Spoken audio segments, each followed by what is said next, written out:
appreciate it. Well, we want to switch gears now. Hong Kong businessman, you might have seen him, pro-democracy activist Jimmy Lai, has been sentenced to 20 years in prison by a CCP-run court in Hong Kong after finding him guilty of sedition and conspiracy charges. The Wall Street Journal editorial board calling it a death sentence. Joining me now is Gordon Chang, Gatestone Institute senior fellow. Gordon, good to see you. We should mention the reason it's being called a death sentence. Jimmy is 78 years old. He's in poor health. 20 years is a long time for a person under those conditions to survive. You say that it's related, this sentence is related to a visit by the UK Prime Minister, Starmer, a humiliating visit where he kowtowed in front of President Xi in Beijing. How are the two related? I think that Xi Jinping saw that Keir Starmer could be intimidated. So you've got to remember that Starmer actually approved the mega embassy for China, even despite serious national security concerns. And then when he went to China, it was one disaster after another. The Chinese didn't give him very much. I think that at this point, Xi Jinping thought that he could intimidate Starmer and that he could therefore give this death sentence to Jimmy Lai and that Starmer wouldn't do anything about it. Remember, Jimmy is a British citizen. Britain should have been doing things to free him. They didn't do very much. The only leader in the world who has really stood up for Jimmy, that's President Trump. By the way, Jimmy is not only a British citizen, he's a convert to Catholicism. And another group that has been very silent about him is the Vatican. The Vatican made a deal. There's a cardinal named Parolin, who was the Secretary of State for the Vatican. He made a deal a few years back with the Chinese government, the CCP. There's a picture of Cardinal Parolin. Which is a horrible deal. It gives the atheist communist government all kinds of authority to veto bishops and do things that would normally be abhorrent for the Vatican to accept, but they accepted it. And I haven't heard them publicly anyway say a word about Jimmy Lai. Have you?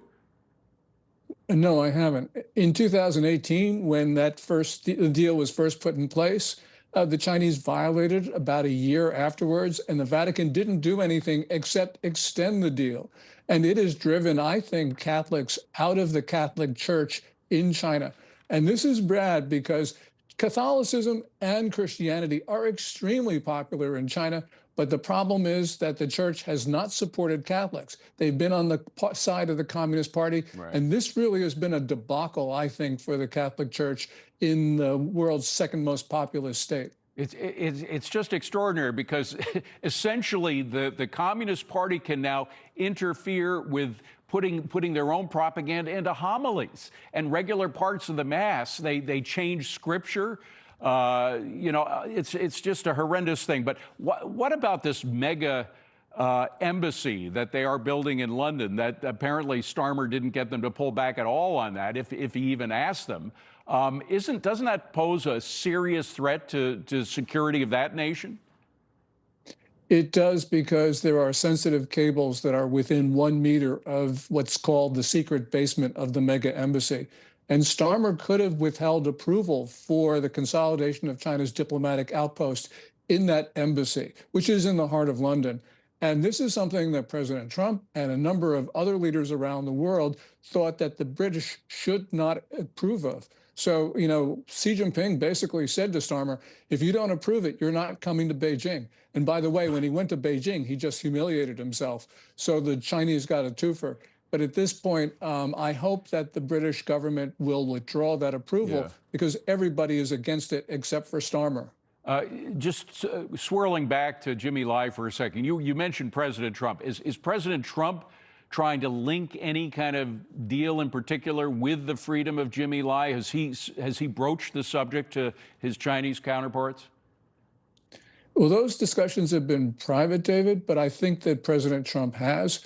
President Trump has talked about this in public, and Jimmy Lai is about the only dissident that President Trump has actually been talking about in a public forum. So I expect that there will be a release of Jimmy on some sort of humanitarian or medical parole, and it will be because the United States stood behind Jimmy Lai, who is a hero. is Yeah. no Oh, question. no He is question a at all. hero, and he should never have been prosecuted in the first place. He reminds me of a rich man's. Remember that kid who stood in front of the tank during Tiananmen Square when the tank was threatened, and the tanks tried to move around him. He kept going in front of the. I mean, there is extraordinary bravery on the parts of so many Chinese against the government that we see so little of. We should support it any chance we get. Finally, a quick question: Is she afraid of President Trump? He clearly knows he can't get away with things that he was able to get away with Biden and certainly with Starmer with Donald Trump. But do you think she is actually afraid of President Trump? Well, I think so, because we've seen the Chinese initiate discussions with the United States, where in the past it's been the United States trying to talk to China. And I think that that means Beijing believes that it needs to stop President Trump from doing what he's doing. Whether you're talking about Venezuela, Iran, trade, all sorts of things, President Trump has been hitting the Chinese very hard. Yeah. And I think that right now Xi Jinping is afraid of what the United States is going to do under the current administration. They have lost a lot in the past year since President Trump has come into power, including, I would put at the top of the list, Venezuela, which they were essentially converting into a gas station for the Chinese government. I mean, it's a huge reserve. The biggest oil reserves in the world are in Venezuela, known oil reserves, and they were all over it. They lost that entirely now. In fact, I believe there was a Chinese delegation in Caracas the day they took Maduro out, right? Right. And also, by the way, the U.S. just seized a Russian tanker in the Indian Ocean carrying Venezuelan oil to China. That oil is sold at big discounts to China. Chinese factories are used to cheap oil. That's not going to be the case anymore, because the United States is going to control the flow of oil out of Venezuela. Yes, Venezuela can sell it, but it can't sell it at a discount. And China needs that discount right now. Yeah. No, there's a new sheriff